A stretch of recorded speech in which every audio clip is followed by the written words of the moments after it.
बातें नहीं हो गई बातें। हाँ, शब्द विचार अच्छी तरीके से देखना और याद भी करना है कि जो टॉपिक है इसके अंदर से ही प्रश्न आएगा। शब्द विचार, शब्द विचार से पहले कुछ चीजें हम लोग सामान्यतः लेंगे, जिसे शब्दावली कहते हैं। क्या कहते हैं? शब्दावली। शब्दावली को समझते हो? शब्दावली क्या होती है? शब्दार्थ देखे कभी? शब्दार्थ देखे? जैसे कठिन शब्दार्थ भी कहते हैं, है ना? तो शब्द विचार में पहले थोड़ा सा पहले अपन एक दो चीज बात करेंगे।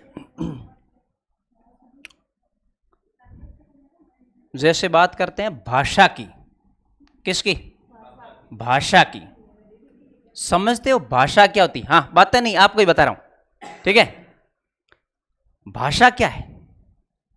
भाषा संस्कृत की भाष धातु से बनी है, जिसका अर्थ होता है कहना या प्रकट करना। क्या करना? कहना या प्रकट करना। तो इसका हम लोग क्या कर रहे हैं? आरंभ कर रहे हैं। क्या कर रहे हैं? आरंभ कर रहे हैं। और एक होता है प्रारंभ, एक होता है प्रारंभ। क्या होता है आरंभ? मैंने एक दिन और भी बताया। आरंभ क्या होता है? जिसकी हम पहली बार क्या करते हैं? शुरुआत करते हैं। जिसका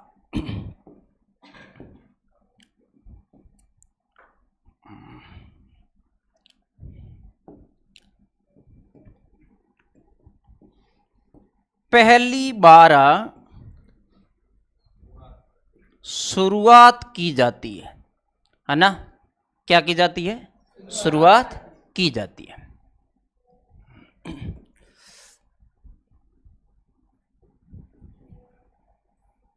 की जाती है। समझ में आई बात? प्रारंभ क्या होता है? जिसकी पहली बार क्या की जाती है? शुरुआत की जाती है, फिर लगातार जारी रखा जाता है। लगातार जारी रखा जाता है, उसे कहते हैं प्रारंभ। ये कुछ है शब्दावलियां। इस शब्दावलियों को थोड़ा सा अच्छी तरीके से देखना है।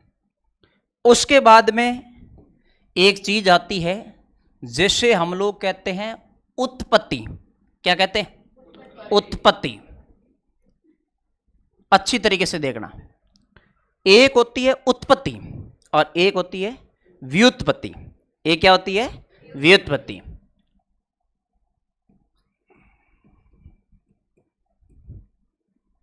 क्या होता है, कोई बताएगा? या पहली बार नाम सुना है कि ये होता क्या है? बताओ। देखिए, वेरी गुड। जैसा दिया है वैसा ही प्रयोग करना। क्या? जैसा दिया, जैसा दिया गया है वैसा ही प्रयोग।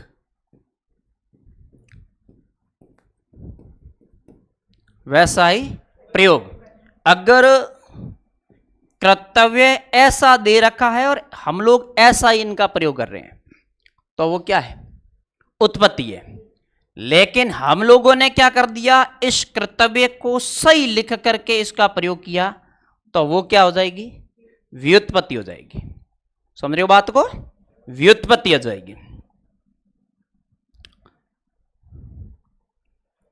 तो जैसा दिया गया है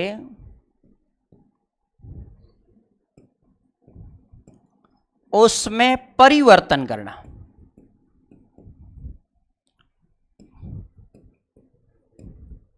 उसमें परिवर्तन करके प्रयोग करना। ध्यान रखना है, परिवर्तन करना।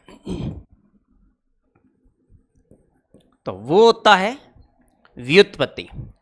नए शब्द नहीं है, ठीक है ना? लेकिन अपन क्या करते हैं? इन सब को एक मान लेते हैं। क्या कर लेते हैं? एक मान लेते हैं। जैसे एक शब्द होता है और, क्या होता है? और एक होता है और। अपन लोग इनको भी, और का अर्थ होता है की तरफ। क्या होता है? की तरफ।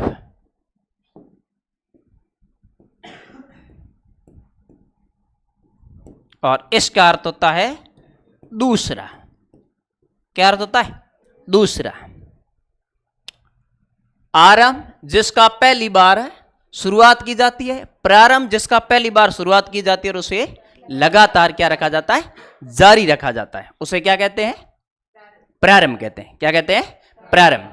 उत्पत्ति जैसा दिया गया है वैसा ही क्या करना? प्रयोग करना। व्युत्पत्ति जैसा दिया गया उसमें क्या करना? परिवर्तन करना।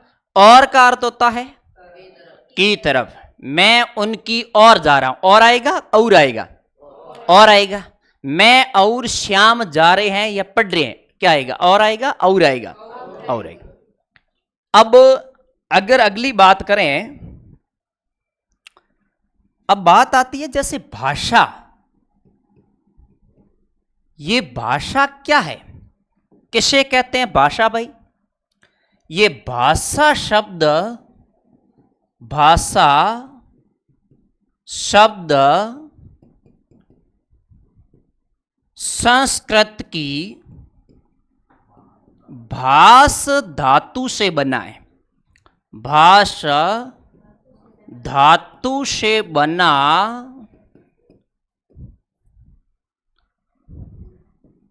है, जिसका अर्थ होता है क्या? जिसका अर्थ क्या होता है? प्रकट करना या बोलना। अब मैं किसी न किसी भाषा के माध्यम से आपको बताऊंगा कोई चीज, है ना, ये है, वो है, तू खड़ी हो जा, तू बैठ जा। इसका मतलब कोई न कोई मैं क्या कर रहा हूं? संकेत कर रहा हूं, नहीं कर रहा हूं, है ना? लिख लेना, मैं मौका दे दूंगा आपको, ठीक है? आप निश्चित रहे बेटा अच्छी तरीके से। जिसका अर्थ क्या होता है? प्रकट करना, प्रकट करना या बोलना। क्या करना बेटा? बोलना। ये होता है भाषा। क्या बता सकेंगे भाषा के रूप कितने होते हैं? 12th के अंदर भी अपन लोगों ने पढ़ा होगा कि भाषा के कितने रूप होते हैं। बताओ देखे मुझे कि भाषा के, या मुझे ये बताओ इसके बाद में, सुनिएगा। चलो, भाषा की सबसे छोटी इकाई, बहुत प्रश्न है। भाषा की, पिछली बार पूछा, भाषा की सबसे छोटी इकाई। पहली बात तो आपका ध्वनि भी गलत होता रहे और मेरा प्रश्न भी गलत है। क्यों है? भाषा की सबसे छोटी इकाई तो पूछा जा रहा है, लेकिन कैसी? समझ रहे हो बात को? कैसी? एक तो होती है ध्वनि और एक होती है, बोलो, वर्ण। अब ये ध्वनि है वो क्या है? ध्वनि है वो मौखिक है। ये मौखिक भाषा का उदाहरण है। किसका उदाहरण है? मौखिक भाषा का उदाहरण है। और वर्ण है वो आपके बेटा क्या है? लिखित है। वो आपकी क्या है? लिखित है। भाषा की सबसे छोटी इकाई। देखो, इसके बाद में हम कहें कि भाषा के रूप कितने हैं? भाषा के रूप। अब भाषा के कितने रूप है? 2 है। भाषा के मुख्यतः 2 मानते हैं, लेकिन आपको 3 मानना है। क्या मानना है? 3। मैंने ऐसे किया, इसका मतलब आप समझे? खड़े हो। इसका मतलब भाषा के कितना रूप हुआ? 3 हुआ। ठीक है ना? देखो, एक तो बेटा होता है लिखित। कैसा रूप है? लिखित। और दूसरा रूप है वो है मौखिक। और तीसरा रूप है वो होता है सांकेतिक। ये 3 है भाषा के रूप। अच्छी तरीके से देखना, एक एक प्रश्न आएगा यहां से। भाषा के रूप 3, लिखित, मौखिक और सांकेतिक, है ना? मुख्य रूप से अगर पूछे कि मुख्य रूप से कितने, तो आप ठीक है, आप क्या कर सकते हो, लिखित और मौखिक बता सकते हो। लेकिन सामान्यतः भाषा के सांकेतिक, क्योंकि मूक बधिर होता है ना, समझते हो मूक बधिर क्या होता है, जो सुनाई नहीं देता, जिसे बोल नहीं सकता, जिसे आप क्या करोगे, उसके लिए आप क्या करोगे, संकेतों के माध्यम से उसे समझाओगे, संकेतों के माध्यम से उसे क्या करोगे, समझाओगे। अब आपको पूछ ले कि अपन टॉपिक क्या पढ़ रहे थे, शब्द विचार, क्या पढ़ रहे हैं, शब्द विचार। आपको इससे पहले यह ध्यान में होना चाहिए कि शब्द किसे कहते हैं, क्या कह रहा हूं, शब्द किसे कहते हैं। शब्द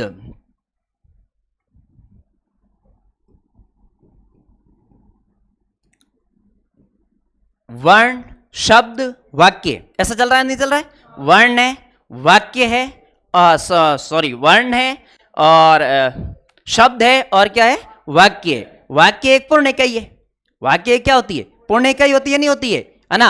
अब शब्द का कोई न कोई क्या होता है, अर्थ की दृष्टि से सबसे छोटी इकाई क्या है, शब्द है या नहीं है। जैसे मैंने वर्ण लिखा, ये लिखा, इसका कोई अर्थ है क्या, नहीं है। उसके मैंने बाद में लिखा आम, तो आम का क्या है, अर्थ है। जैसे आम को अपन क्या कहते हैं, मैंगो कहते हैं, क्या कहते हैं, मैंगो कहते हैं, ठीक है। तो ये वर्ण है, उसके बाद में शब्द, और शब्द के बाद में ये क्या हो जाएगा, वाक्य, कि मैं आम खा रहा हूं, ये एक पूर्ण इकाई है। कैसे इकाई है, ध्यान रखना कि पूर्ण इकाई क्या है, तो पूर्ण इकाई वाक्य है कि मैं एक आम खा रहा हूं। इसका मतलब आम पूर्ण इकाई नहीं है, आम पूर्ण इकाई नहीं है, पूर्ण इकाई है वो क्या है, वाक्य है ना। स्कूल, स्कूल पूर्ण इकाई नहीं है, स्कूल पूर्ण इकाई नहीं है, ठीक है ना। जैसे मैं कहता हूं कि ये शब्द किसे कहते हैं, तो आपको ध्यान रखना वर्ण के बाद में क्या बना है, शब्द बना है। वर्ण के बाद में शब्द बना है या शब्द वर्ण से पहले बना है, बाद में बना है वर्ण के।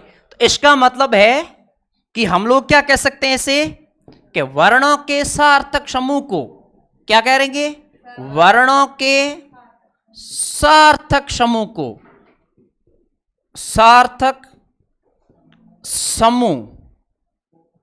अब वर्णों के सार्थक समूह को क्या कहते हैं, शब्द कहते हैं। चलो ठीक है, शब्द कहते हैं। और जैसे मैंने उदाहरण लिखा, और उदाहरण में मैंने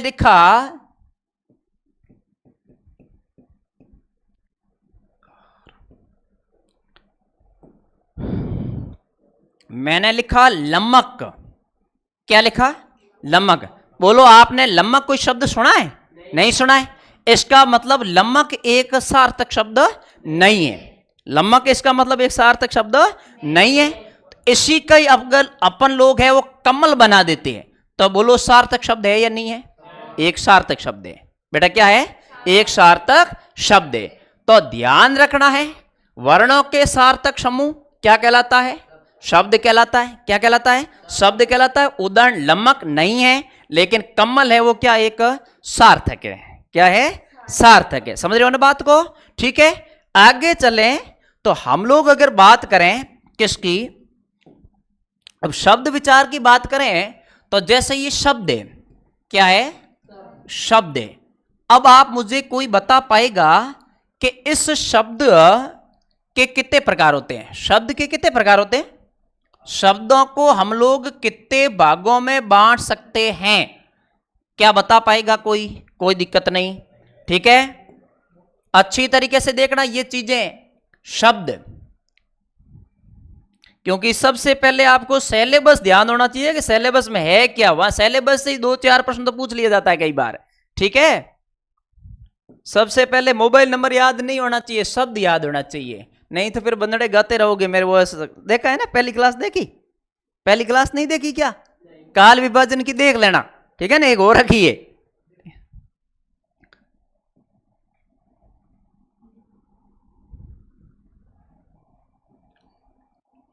चार भागों में बांटते हैं, कितने भागों में बांटते हैं, 4 भागों में। सबसे पहले मैंने अभी उत्पत्ति, व्युत्पत्ति और आरंभ, प्रारंभ, उनका लिखाने का कोई रीजन था या नहीं था, अब पता चल जाएगा, ठीक है।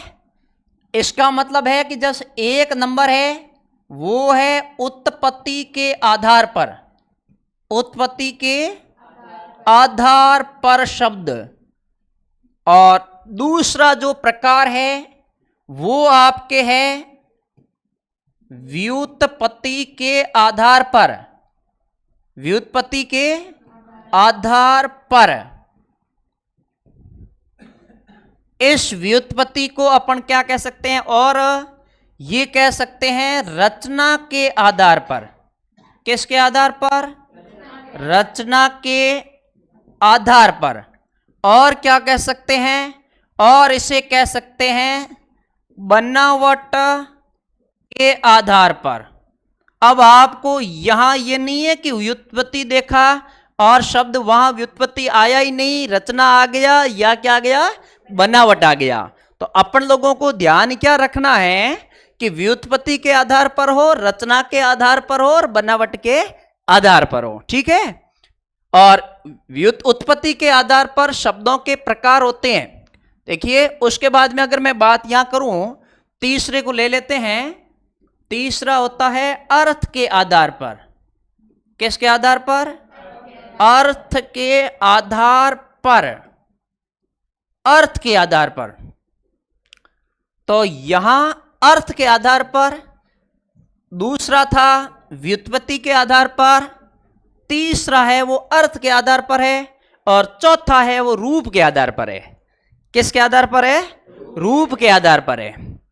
उसके बाद में हम लोग देखें कि उत्पत्ति के आधार पर कौन से शब्द है, बोलिएगा, बताइएगा कौन से हैं शब्द। सुना है तत्सम शब्द, सुन रखा है। तत्सम का मतलब होता है संस्कृत के शब्द। किसके शब्द है? संस्कृत के शब्द। उसके बाद में तद्भव शब्द। कैसा शब्द है? तद्भव शब्द। तद्भव आपने सुना होगा, तत्सम उपसर्गों की संख्या 22 होती है। सुना? उपसर्ग के कितने प्रकार होते हैं? 3 होते हैं, तत्सम, तद्भव और विदेशी होते हैं, नहीं होते? बाबे, बदला, हमला, घेर, खुश, ये सारे क्या है? विदेशी है। ठीक है। तो तद्भव। तीसरा क्या होता है, बोलिएगा? देशज। क्या होता है? देशज शब्द। अब ये तत्सम तद्भव वाली बात ठीक है, लेकिन ये देशज क्या है? आप अलग बोल रहे होंगे। अब मैं कह दूं जाबड़ क्या होती है, तो ये अलग बताएंगे। सीमा और उर्मिला अलग बताएंगे, और पवन और प्रकाश है वो क्या करेंगे? अलग बताएंगे कि जाबड़ क्या होती है। समझ रहे हो ना बात को? इसका मतलब ये अपना क्या बनाया हुआ है, ये क्या है? देशज शब्द है। एरा, गेरा, नथु, गेरा, बुद्धू, कांटा, रेवड़, लोटा, खटापट, फटापट, ये सारे के सारे क्या है ना? कह दिया ना, फटाफट कर दिया, फटाफट कर दिया, है ना? जाबड़, है ना? कई जाबड़ इनको कहते हैं, कई इनको कहते हैं, अलग अलग जाबड़ है दोनों ही। ठीक है ना? तो इसका मतलब ये शब्द कैसे है? देशज शब्द है। कैसे शब्द है? देशज शब्द है। ठीक है। और चौथा होता है, वो होता है विदेशी शब्द। विदेशज भी कहते हैं उसे। क्या कहते हैं? विदेशज। उसके बाद में पांचवा होता है, वो होता है संकर शब्द। क्या होता है? संकर। आपके सिलेबस में क्या नहीं है? संकर शब्द नहीं है। क्या नहीं है? संकर शब्द नहीं है। आपको कहे उत्पत्ति के आधार पर शब्दों के प्रकार कितने बताएंगे? 4 बताएंगे। उत्पत्ति के आधार पर कुल कितने प्रकार है? 5 है। समझ रहे हो ना बात को? जैसे विशेषण को आपने 7वीं 8वीं तक 5 प्रकार पढ़ा है, और उसके बाद में जैसे ही आप 9वीं 10वीं 11वीं 12वीं के अंदर आए तो आपने उसी को कितना पढ़ना शुरू कर दिया? 4। कोई लॉजिक है या यूं ही एक कम करते जा रहे हैं, यूं नहीं कि आगे जाएंगे फिर 3 करते रहेंगे, 2 1 ऐसा होता रहेगा? ऐसा होता रहेगा क्या? नहीं हो गया ना? अरे भाई होते हैं ना। क्यों? क्योंकि गुणवाचक विशेषण के अंतर्गत किसको मान लिया जाता है? व्यक्तिवाचक विशेषण को क्या कर लिया जाता है? माना लिया जाता है। ठीक है। तो ये संकर। उसके बाद में व्युत्पत्ति के आधार पर या बनावट के आधार पर या रचना के आधार पर बता सकेंगे? मुझे मैं बता देता हूं, 3 प्रकार होते हैं। कौन कौन से 3 होते हैं? Very good. कौन कौन सा होता है? रूढ़ शब्द। कैसा शब्द होता है? रूढ़ शब्द। दूसरा कौन सा होता है? यौगिक। और तीसरा कौन सा होता है? योग रूढ़। कौन सा होता है? योग रूढ़। तो ये होते हैं किसके आधार पर? व्युत्पत्ति के आधार पर। किसके आधार पर होते हैं? व्युत्पत्ति के आधार पर। ठीक है। इसके बाद में अगले पृष्ठ पे अर्थ के आधार पर ले ले। अगले पृष्ठ पे अर्थ के आधार पर। तो ये जो तीसरा है,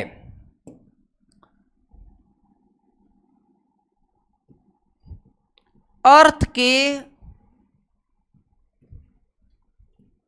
आधार पर शब्द, बता पाएंगा? कोई बताएगा कौन कौन सा है? एकार्थी शब्द।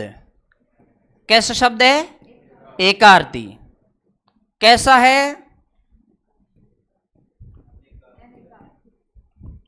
अनेकार्थी शब्द। कुछ आपको बताना पड़ेगा, कुछ बोलना पड़ेगा। विलोम शब्द, पर्यायवाची शब्द, पर्यायवाची शब्द। और लिखूं क्या? बताओ और कौन सा होगा? हिम्मत करो। हैं? समानार्थी शब्द।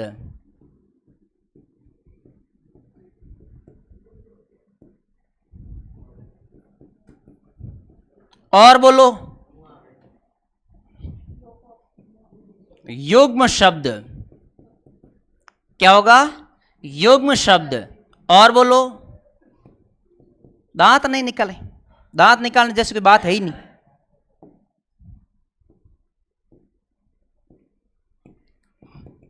वाक्यांश के लिए एक शब्द।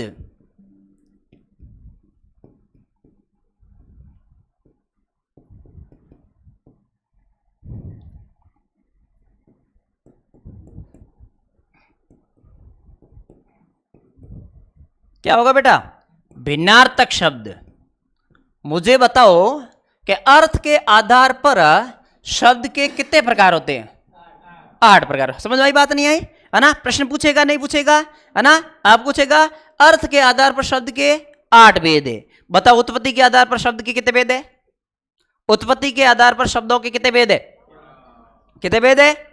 अरे बताइएगा। 5 है, कुल 5 है। बाकी कितने हैं? 4 है। बाकी कितने हैं? 4 है। समझ रहे हो बात को? रचना के आधार पर 3, बनावट के आधार पर है 3, है ना? चाहे रचना हो, चाहे बनावट हो, चाहे व्युत्पत्ति हो, कितना होता है? 3 होता है। और ना उसके बाद में अर्थ के आधार पर 8 है। कितने हैं? 8 है। चलो ठीक है। उसके बाद में बात आती है, वो आती है 4 नंबर पे। समझ रहे हो ना? ये 4 जो भाग हो रहे हैं आपके, ठीक है? अब ये 4 है, तो ये किसके आधार पर होगा? रूप के आधार पर। किसके आधार पर होगा? चौथा होगा, वो होगा रूप के आधार पर।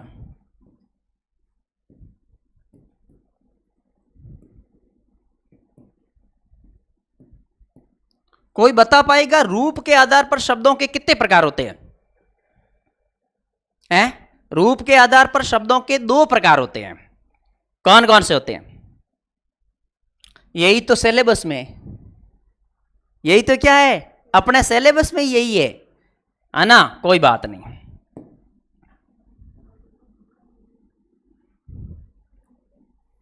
बोलो। विकारी। हाँ आ गया ना?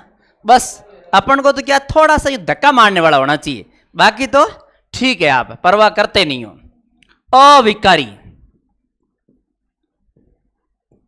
अविकारी। अब अविकारी लिखा हुआ आए नहीं तो क्या आएगा? अव्यय आएगा। क्या आएगा? अव्यय। अव्यय या अविकारी। विकार का अर्थ क्या होता है? बदलाव आना। विकार का अर्थ क्या होता है? बदलाव आना। और अविकारी, अ मतलब बदलाव नहीं आना। किसके आधार पर? संज्ञा, सर्वनाम, विशेषण या काल, क्रिया के आधार पर परिवर्तित हो जाए तो क्या है? विकारी है। और परिवर्तित नहीं हो जाए तो अविकारी है। जैसे कहते हैं सकर्मक क्रिया और अकर्मक क्रिया। स का अर्थ होता है सहित और ए का अर्थ क्या होता है? बिना। जिसके साथ में सक्रम, जिसके साथ में क्या है? कर्म है, इसका मतलब वो कैसी क्रिया है? सकर्मक क्रिया है। अकर्मक क्रिया, तो इसका मतलब अक्रम, जिसके साथ में क्या नहीं है, कर्म नहीं है। कुत्ता भौंकता है, कुत्ता क्या भौंकता है, उत्तर मिल रहा है, क्रिया कैसी है, अकर्मक है। गाय चर रही है, क्रिया कैसी है, क्या से उत्तर करो, सकर्मक क्रिया है। गाय क्या चर रही है, कब बोला मैंने ये बोला गाय घास चर रही है, ऐसा नहीं बोला है ना, मैंने बोला गाय चर रही है, तो गाय चर रही है। इसके अपन क्या करते हैं, कई बार अपन को नहीं दिखता नहीं है, निम्न में से विशेषण का प्रकार नहीं है, और पहला लिखा होता है गुणवाचक विशेषण, बिल्कुल यही है। अरे प्रश्न क्या कह रहा है, प्रश्न कह रहा है निम्न में से कौन सा विशेषण का प्रकार नहीं है, और अपन लोग कह रहे हैं हाँ विशेषण का प्रकार गुणवाचक विशेषण तो पक्का है, बाप सौगंध है, ठीक है। और एक दो को और ले लेते, ठीक है, आगे पीछे यूं, खुद को तो आता ही आता है ना, फिर दूसरों को यूं पक्का यूं विश्वास दिला देते हैं कि 1 2 3 4, ठीक है ना, और फिर देखते हैं कि ये तो अपना सही है, अपना सही है, अरे इसमें क्या हुआ, इसमें तो ये है कि पुरुषवाचक है ना, तो नहीं ये गुणवाचक विशेषण, ये देखो प्रश्न गुणवाचक विशेषण का प्रकार है, अरे नहीं है ना, समझ में आ गई ना बात है। तो मैंने कहा गाय घास चर रही है, इसका मतलब गाय क्या चर रही है, घास चर रही है, तो क्रिया कैसी है, सकर्मक क्रिया, समझ में आई बात है ना। शब्द के हिंदी के अंदर, शब्द के अंदर यह उत्तर पड़ा है, लेकिन ढूंढने वाला होना चाहिए, ठीक है ना। तो यह है अविकारी और यह है विकारी।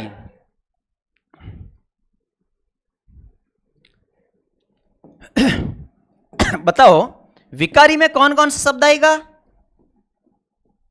विकारी में कौन कौन सा शब्द आएगा, संज्ञा, और दूसरा क्या आएगा, सर्वनाम आएगा, क्या आएगा, सर्वनाम आएगा, और तीसरा क्या आएगा, विशेषण आएगा, और चौथा क्या आएगा, क्रिया आएगी, है ना, क्रिया ही है, क्रिया क्रम नहीं करना है, ठीक है। उसके बाद में बताओ अविकारी में कौन कौन सा आएगा, हैं, क्रिया विशेषण, तीसरी चौथी पांचवी में पढ़ लेते हैं तो ये क्रियान संज्ञान वापस पढ़ने की जरूरत होती नहीं, ठीक है। उसके बाद भी क्या होता है, संबंध बोधक। अब लॉकडाउन था उस समय, क्या तो आपने कहा था किसी ने कि शेयर करें सब्सक्राइब करें, अपन शेयर करने के लिए जाते थे, वहां से वापस ही नहीं आते घंटे भर, है ना, जब तक तो क्लास पूरी हो जाती थी ऑनलाइन में ना, 2 मिनट देखी फिर यूं देखते देख शेयर करें, शेयर करने के वापस आए नहीं, कौन सी क्या देख रहे हैं यूं, ऐसा ही है ना। तो इसके बाद में तीसरा क्या आंसर होगा, समुच्चय बोधक अव्यय,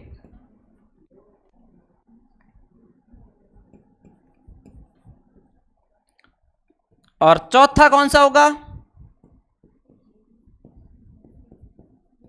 विस्मयादि बोधक अव्यय या अविकारी, अव्यय या अविकारी। अपन जो सबसे पहले पढ़ेंगे वो क्या पढ़ेंगे, विकारी पढ़ेंगे, और विकारी से पहले पढ़ेंगे, इसका मतलब है कि अपने टॉपिक में सबसे पहले लेंगे वो क्या लेंगे, रूप के आधार पर। वापस जाऊं क्या, देखो अब लिख लेना, मैं आपको समय दे दूंगा, पहले तो आपको चीज समझ में आनी चाहिए। हमने कहा आरंभ, जिसका पहली बार लिख लो आप फटाफट।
हो गया।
चले आगे,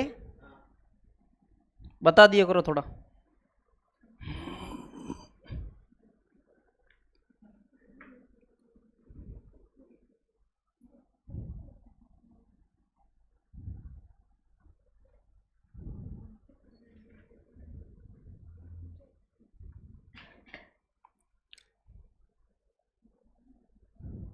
इसमें अपने पेन एन चेंज करनी नहीं हो, लाल काली नहीं हो, नीली नहीं हो, ऐसे ठीक है।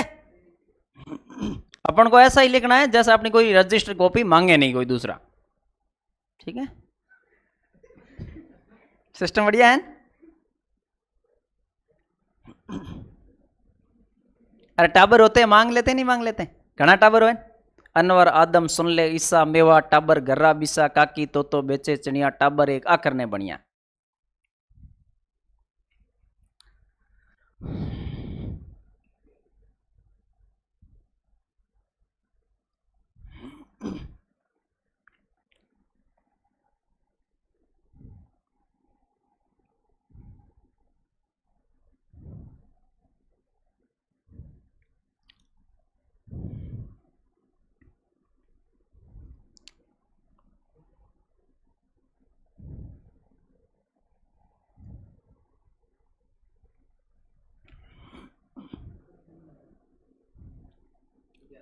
हो गए, चले।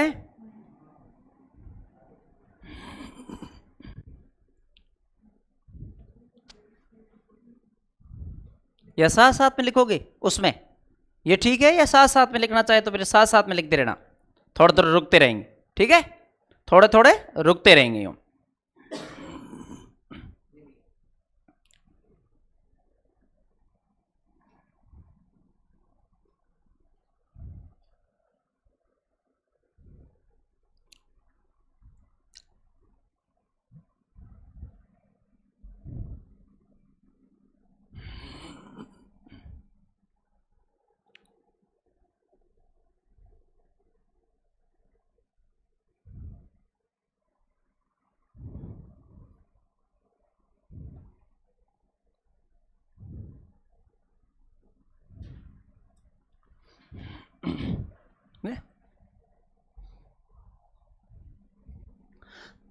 इसमें थोड़ा टाइम लगे यूं।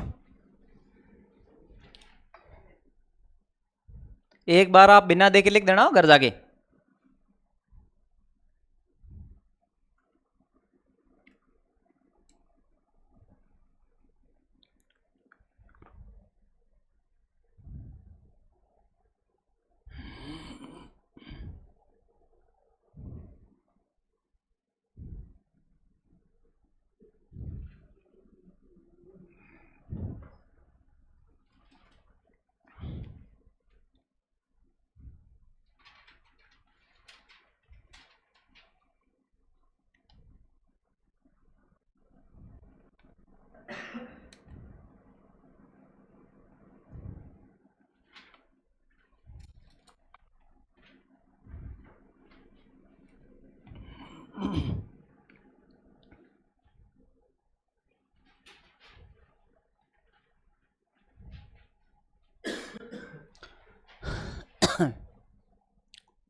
चौथा रूप के आधार पर है हो,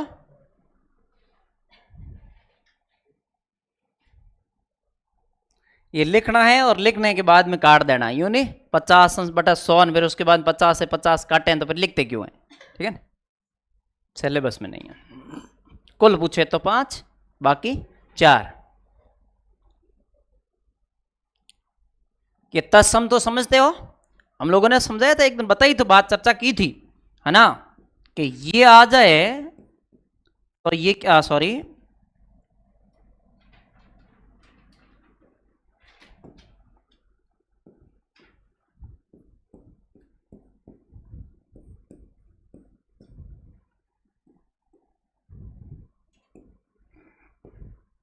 तो इनका क्या हो रहा था, इनका क्या हो रहा था, चर्चा नहीं की थी क्या, क्यों नहीं की थी, क्ष, इसका मतलब है क्या, जैसे क्षेत्र है तो, हाँ ना, की थी ना, हाँ, तो इसका क्या हो जाएगा, ख और खी, त्रय का क्या हो जाएगा, तय हो जाएगा, है ना, हाँ, और जे इसका क्या हो जाएगा, ज्ञानवान, जानकार, है ना, और ये श्रावण, जैसे श्रावण, तो अणे अणे अणे का न हो जाएगा, है ना, और इसका क्या हो जाएगा, दंते सावन, है ना, ये तत्समय और ये क्या है, तद्भव है, ये संस्कृत का है और ये बेटा क्या है, हिंदी का है, ठीक है, ऐसे परिवर्तन करना है।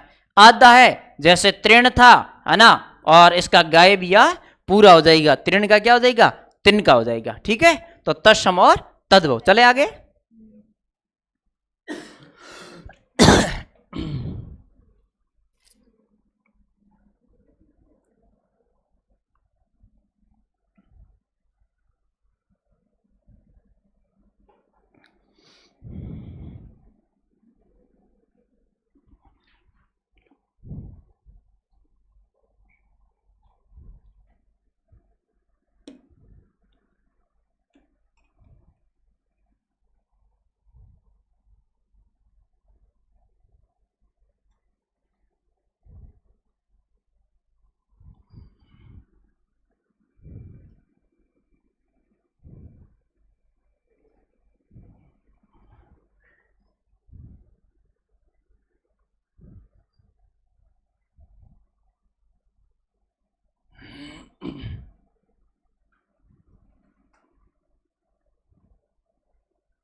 ठीक है,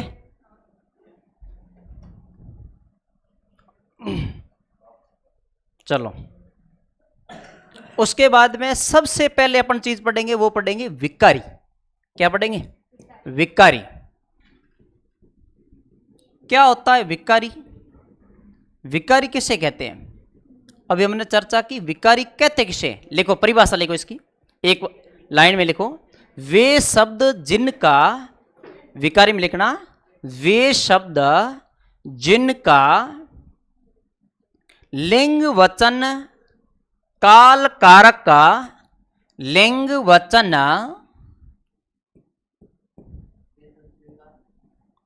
लिंग वचन काल कारक वे शब्द जिनका लिंग वचन काल कारक के अनुसार परिवर्तित हो जाते हैं। लिंग वचन काल कारक के अनुसार क्या हो जाते हैं? परिवर्तन हो जाते हैं। परिवर्तन हो जाते हैं, विकारी कहलाते हैं। कौन कौन से शब्द होंगे भाई? कौन कौन से होंगे? जैसे बोलो, संज्ञा, सर्वनाम, विशेषण, क्रिया, है ना? विशेषण क्रिया, ये है वो आपके किस में आएगा? विकारी में आएगा। किस में आएगा? विकारी में आएगा।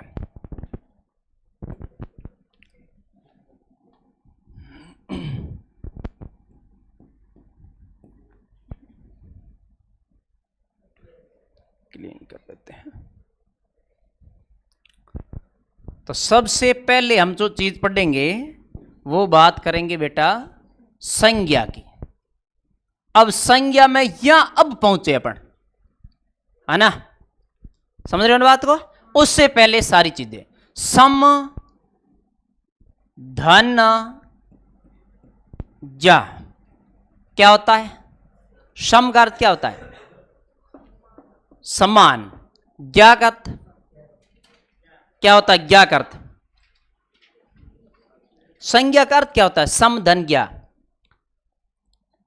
संज्ञा का अर्थ जैसे पेड़ है संज्ञा है, पंखा संज्ञा है, ऐसी संज्ञा है। इसका मतलब इसका शाब्दिक अर्थ क्या होता है? आपको प्रत्यक्ष और अप्रत्यक्ष रूप से जो भी दिखाई दे रहा है ये सारे क्या है? संज्ञा है। तो संज्ञा का शाब्दिक अर्थ बताएंगे? संज्ञा का शाब्दिक अर्थ क्या होता है? संज्ञा का शाब्दिक अर्थ नाम होता है। क्या होता है? नाम। समान जानना, इसका अर्थ होता है बेटा समान जानना।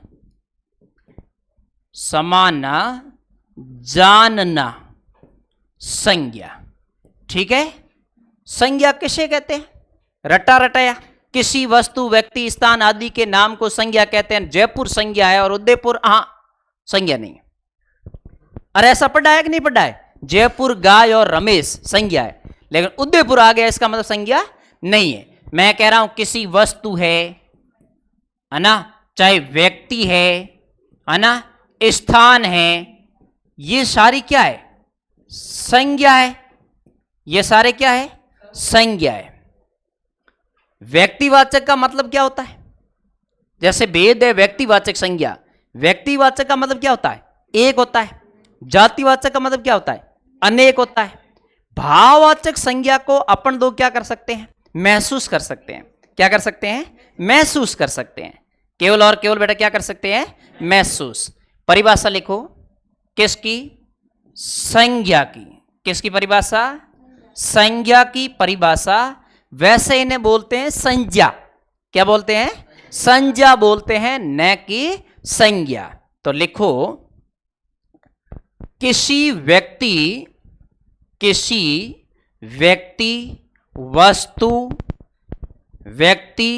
वस्तु स्थान, किसी व्यक्ति वस्तु स्थान इत्यादि के नाम को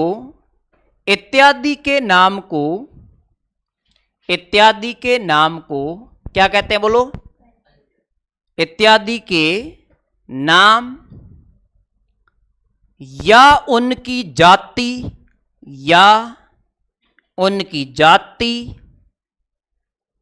अथवा किसी भाव के अर्थ का बोध करवाया जाता है। अर्थ का क्या करवाया जाता है? बोध करवाया जाता है। चलो ठीक है, बोध करवाया जाता है। ओके। अब देखो मैं दो चार शब्द लिख रहा हूं। जैसे मैं एक शब्द लिख रहा हूं पशु, ध्यान देना बेटा, क्या लिख रहा हूं? पशु लिख रहा हूं। इसमें कौन सी संज्ञा है? पशु में जातिवाचक संज्ञा। ठीक है, एक मैंने शब्द लिखा है गाय, क्या लिखा है? गाय लिखा है। एक मैंने शब्द लिखा है जैसे राठी शब्द लिख दिया। ये तीन शब्द लिखे मैंने, गाय, पशु, गाय और राठी। अब इस गाय के अंदर और पशु के अंदर कौन सी संज्ञा है? बोलो। जातिवाचक संज्ञा है। गाय एक होती है, अनेक होती है? अनेक होती है। क्या होती है? अनेक होती है। और पशु एक होते हैं, अनेक होते हैं? अनेक होते हैं। लेकिन राठी इसकी क्या है? नस्ल है। तो बताओ एक होती है, अनेक होती है? एक होती है, अनेक होती है? एक होती है ना। अब ये जो पशु और गाय है, इसके अंदर जो संज्ञा है वो कौन सी संज्ञा? बोलो। जातिवाचक संज्ञा है या नहीं है? ठीक है ना। और जो ये राठी शब्द आया है ना, इसके अंदर जो संज्ञा होगी ना, वो कौन सी संज्ञा होगी? व्यक्तिवाचक संज्ञा होगी। क्या होगी? इसका मतलब है कि ये अनेक का बोध करवा रहा है। इसका मतलब है कि ये है वो क्या है? बहुवचन है। ये क्या है? बहुवचन है ना। और ये है वो क्या है? एक वचन है। ये क्या है? एक वचन है। ठीक है। तो अब बात करें कि ये जातिवाचक संज्ञा के अंदर है और एक राठी। जैसे मैंने कहा राम है, राम में कौन सी संज्ञा है? व्यक्तिवाचक संज्ञा है। राम एक क्या है? राम एक मानव है। राम एक क्या है? मानव है। उसके बाद में मैंने कहा मानवता। मैंने क्या कहा? मानवता। अब इसे राम लिखा हुआ है ना, इस राम के अंदर कौन सी संज्ञा है? व्यक्तिवाचक संज्ञा है। कौन सी संज्ञा है? व्यक्तिवाचक संज्ञा है। व्यक्तिवाचक संज्ञा है। और ये मानव है, इसके अंदर कौन सी संज्ञा है? अरे भाई, मानव एक होता है, अनेक होता है?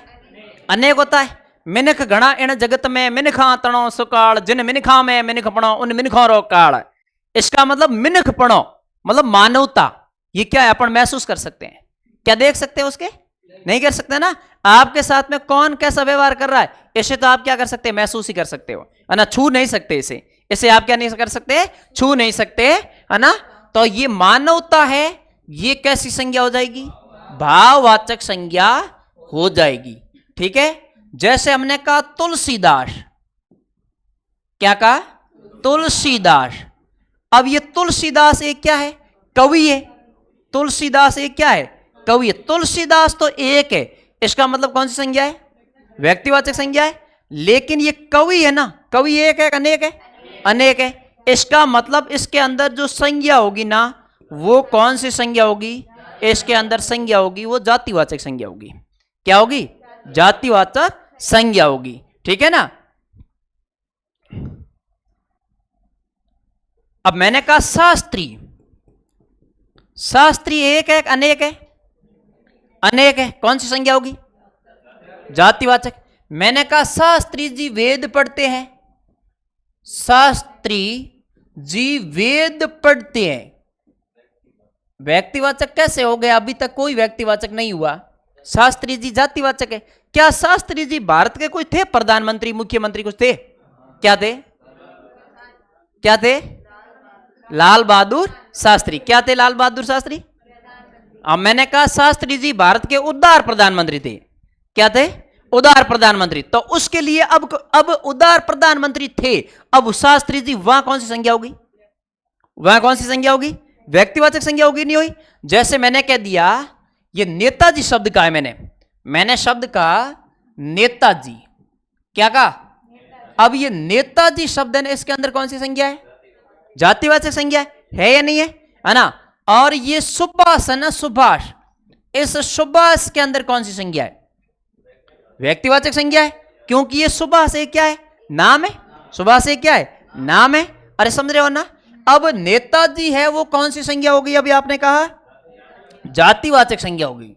कौन सी संज्ञा होगी, जातिवाचक संज्ञा होगी। और उसके बाद में सुभाष है, और सुभाष है वो व्यक्तिवाचक संज्ञा है। आपने कहा, आपने एक पाठ पढ़ा होगा नेताजी के चश्मे, किसका था, श्याम प्रकाश का, 20 जनवरी 1947 में जन्मा है ना, और 2019 से कोरोना काल के अंदर उसका निधन हो गया। ठीक है ना। नेताजी के चश्मे, क्या उस नेताजी के चश्मे में कहीं ये आया है सुभाष चंद्र बोस नाम आया है, कहां आया, सुभाष चंद्र बोस का नाम आया उसमें, मैंने तो नहीं पढ़ा, नहीं आया ना, नेताजी आया है ना। नेताजी कैप्टन नहीं होते हुए भी उसे क्या कहते, चश्मे वाले को, है ना, कहते हैं ना। इसका मतलब मैंने कहा, एक जैसे मैं वाक्य लिख रहा हूं, जैसे क्या लिख रहा हूं, वाक्य लिख रहा हूं, वाक्य है नेताजी के बलिदान से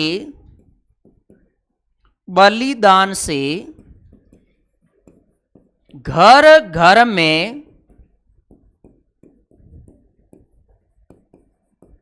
सुभाष पैदा हो गए।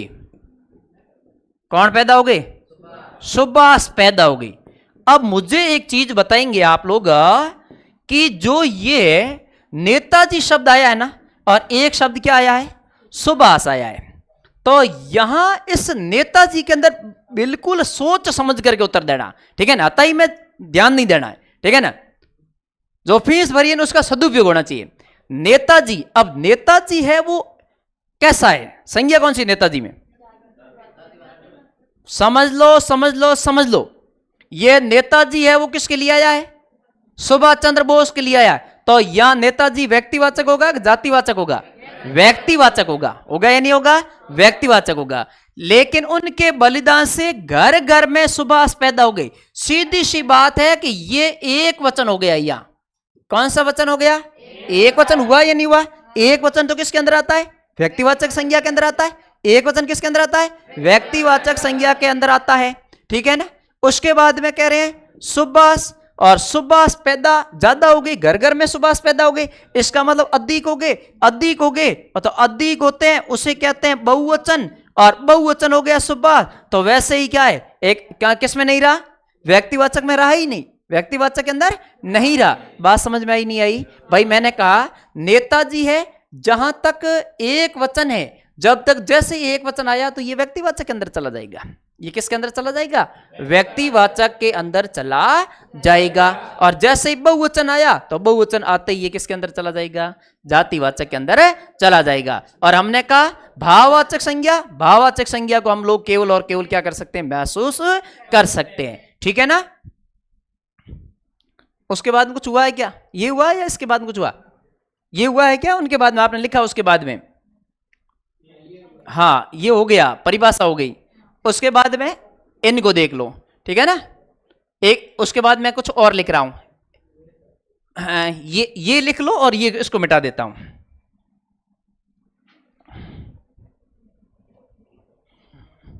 इसकी जगह मैं कुछ और लिख देता हूं।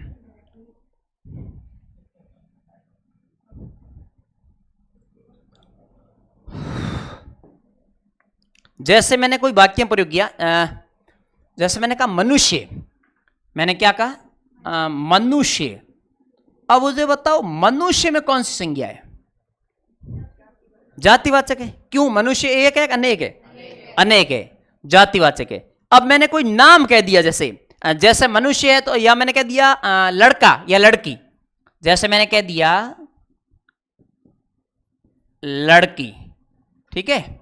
और जैसे मैंने कह दिया सीमा। अब ये मनुष्य क्या है, लड़की क्या है और सीमा क्या है। सीधी सी बात है, हम लोगों ने अभी बात की थी एक वचन और बहुवचन की थी नहीं की थी। इसका मतलब मनुष्य के अंदर कौन सी संज्ञा है, जातिवाचक। क्या मुझे बताओ सीमा नाम की कोई लड़की नहीं है क्या, एक के अलावा है। क्या आप मनुष्य के मनुष्य हो सकता है, हो सकता है। लड़की का लड़कियां हो सकता है, और ये सीमाएं हो सकता है क्या, नहीं हो सकता है ना। तो इसका मतलब सीमा एक है अनेक, एक ही है ना। तो इसका मतलब एक वचन है। अगर ये सीमा है वो एक वचन है, तो एक वचन होते ही इसमें संज्ञा कौन सी है? इसमें व्यक्तिवाचक संज्ञा है। और ये मनुष्य है, अनेक है, तो इसके अंदर कौन सा? बहुवचन है। और जैसे ही बहुवचन हुआ और बहुवचन होते ही एक जातिवाचक संज्ञा के अंदर चला जाएगा। ठीक है, क्योंकि रमेश है, ठीक है, लेकिन रमेश यहां एक है, लेकिन जैसे इसकी जाति है ना, जैसे ये मृदा है तो मृदा एक अनेक है, अनेक है, तो ये जातिवाचक के अंदर चला जाएगा। और रमेश है वो किस में जाएगा? व्यक्तिवाचक के अंदर जाएगा। तो इस प्रकार से हम लोगों को ध्यान रखना है व्यक्तिवाचक। और तो इसके बाद में इनको और इनको लिखना, मनुष्य के आगे और लड़की के आगे जातिवाचक है, और ये जो सीमा है वो क्या है? आपके व्यक्तिवाचक है, एक वचन है। ठीक है ना।